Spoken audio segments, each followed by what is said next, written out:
So a couple of your old guys walking around the hallway, but you got a lot of rebuilding to do. So how do you rebuild this thing? It's from the bottom up, man. Just like we build it, you got to rebuild it the same way. Just try and recruit good players, teach them how to play the game and how to work hard and motivate themselves. And we've got a history here of kids developing at a pretty high rate. So if they buy into what we're trying to teach them, then I feel like we'll continue on the path we're on. Generally speaking, you're going to have to get some production from guys that haven't given you production before. How do you approach that with some of those guys? You know, they have to.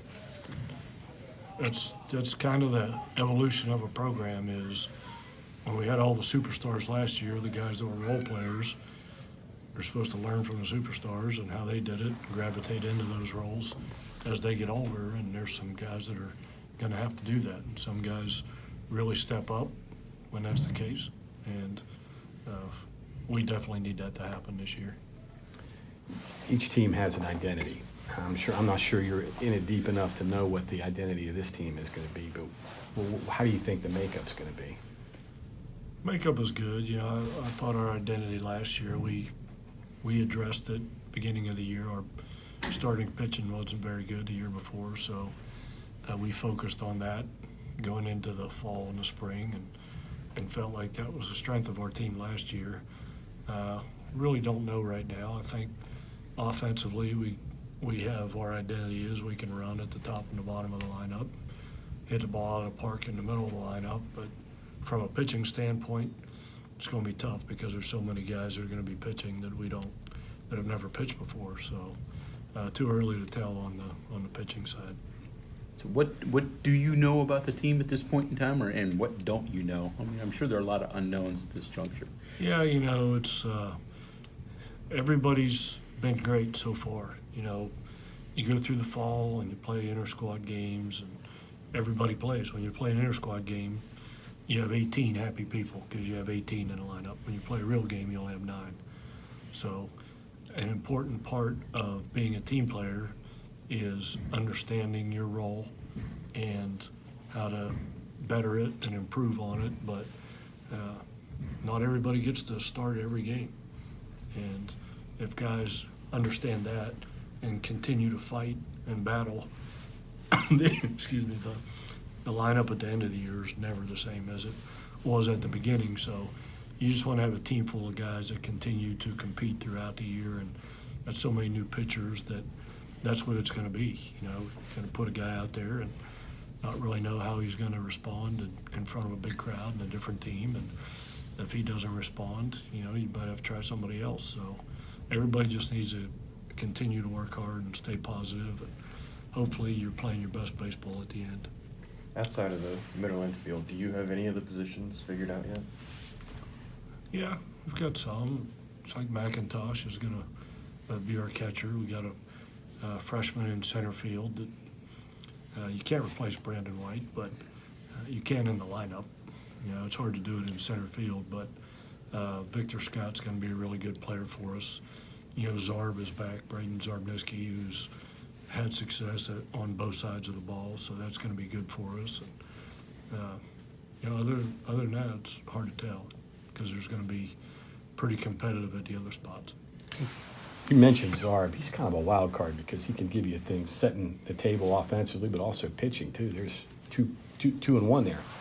Yeah, he's been super valuable to us in the past, and I think he finished second in the nation in the Olerud Award a couple years ago, and you know he's hit over 300 in the past, and has double-digit decisions as a closer, 6 wins and 6 saves 2 years ago.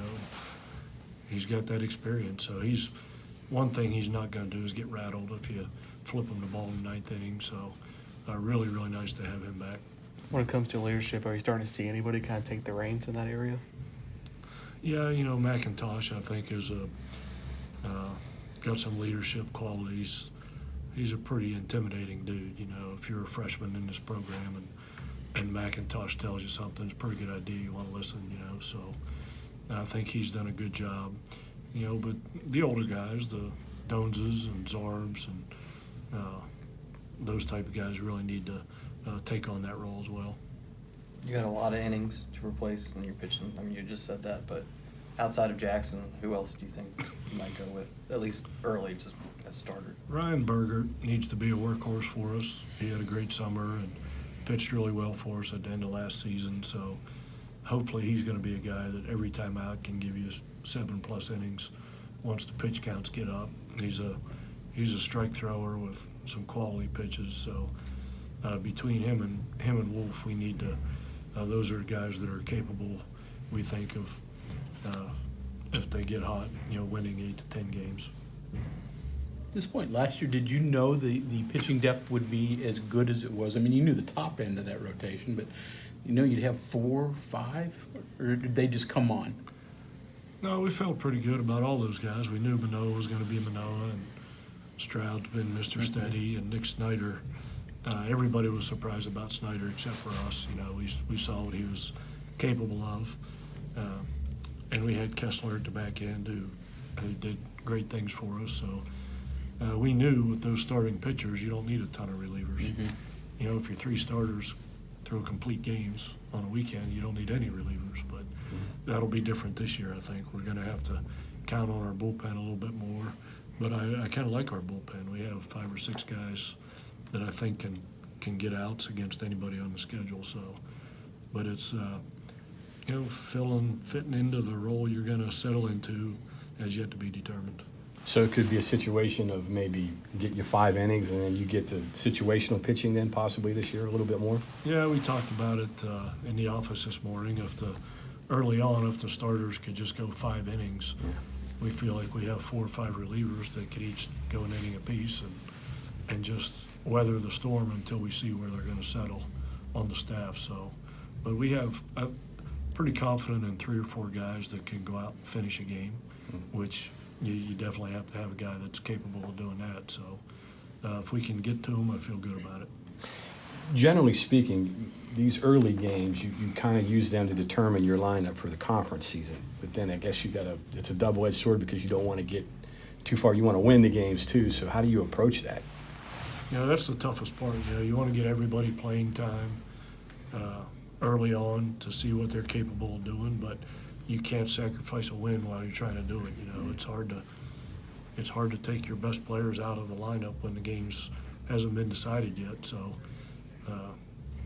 we just have to roll out there and see how that goes. But I think we got 11, 12 position players that we can interchange and move in and out and do some different things with. So there'll be a few lineup changes early on, but you just got to see how they do when you put them out there. They all look good in the fall and coming in, but when you play other teams, that's when you really find out. What do you like best about this team? I think we're a team that plays with confidence. Playing in 2 regionals in the last 3 years and hosting, now they've got a taste of it, so that'll carry over. And I think we have some speed on this team. We've got 5 or 6 guys that can steal a base if you're not paying attention, and we can continue to play that type of game and actually have some guys in the middle, I think, that can drive some runs in. So pretty good balance offensively, I think, is going to be our strength. Not that it's 70 outside, but it looks like the weather is going to help you at least get some practice outside. How much does that help as you go? It helps a ton. Our indoor facility over at football is as good of a baseball indoor facility as you could ever ask for. So if we do have to go inside, it's not the end of the world because we can still do some things over there to get ready, but it's hard to duplicate a fly ball with the sky in the background when you're inside and pitchers actually towing a dirt mound and getting off the mound and covering first base. It means the world to us to get outside when we can, and we've been out quite a bit, so pretty happy about that. I guess other than extra layers of clothes, you don't have to be as creative outside as you do inside when to try to get a workout in. Yeah, inside it's everybody tries to use weather against us, and I tell them our practices in the spring are usually climate controlled with a thermostat. So pitchers usually get to throw in about 70 degrees, but if you're going to play in this, which we have to do, you have to practice in it. You can't just practice inside all the time and expect to go out in cold weather and learn how to do it. So if you're going to get good at something, you got to practice it. I was like, because you tell those recruits they're going to do the same weather on opening day in the big leagues anyway, so it's the same deal. Yeah, no doubt. And we've, anytime, our saying in our program is when the weather's bad, it's advantage Mountaineers.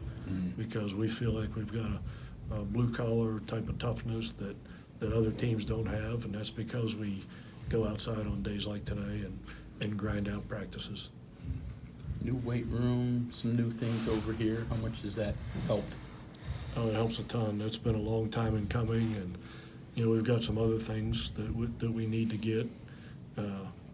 We've got a team meal room upstairs we're trying to finish, and the cages outside are next, because before we finished that weight room, we were using that as an indoor place to hit. So now that we've got the weight room, we don't have an indoor place to hit over here. So that's a huge need for our program. But yeah, we're the evolution of a program, man. I talk about it all the time, and facilities are a big part of it, and we're continuing to get better in that area.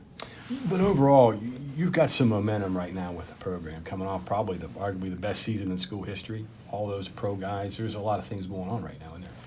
Yeah, looking at this thing from the outside, again, I talk about the evolution of a program, and you don't want to be a one-hit wonder, so to speak, and have one great year and then not see it again for 20 years. You want to build a program, and I think we've done that. We've played in the Big 12 championship game 2 out of the last 3 years, and regionals 2 out of the last 3 years, and we're developing kids, and they're signing pro, and we're building a program. And when you do that, you have to sustain the level that you reach and then try and progress from there. And I think that's where we are right now. I think one of the polls had us in the top 20 preseason, and that's just a testament to what happens when you lose 8 guys that sign pro. You can still have a good team coming back.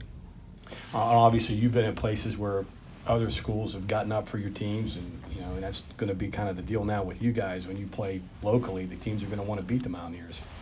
Yeah, that's that wasn't the case when we first got here. That was talk about advantage Mountaineers, having those Big 12 teams come to Hollyfield that one year and get off the bus and want to get right back on. None of them really played that well when they came to Morgantown, but I don't think that's the case now, because we've beaten a lot of teams, and I think they know they have to show up and play if they're going to beat us. But that makes for great competition and great games for fans, and that's where we wanted this program to be, and I think that's where we are. Are your kids aware of that people are going to be gunning for them now, whereas before that wasn't always necessarily the case?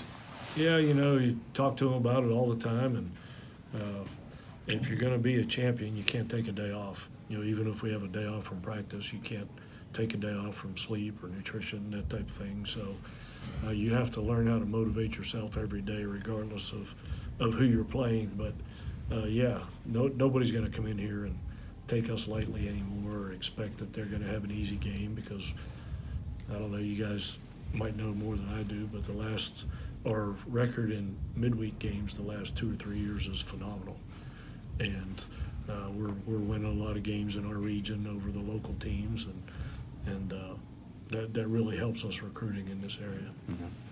Just out of curiosity, when it comes to roster numbers, after losing 8 guys to the draft, do you have to do anything special to kind of restock the numbers?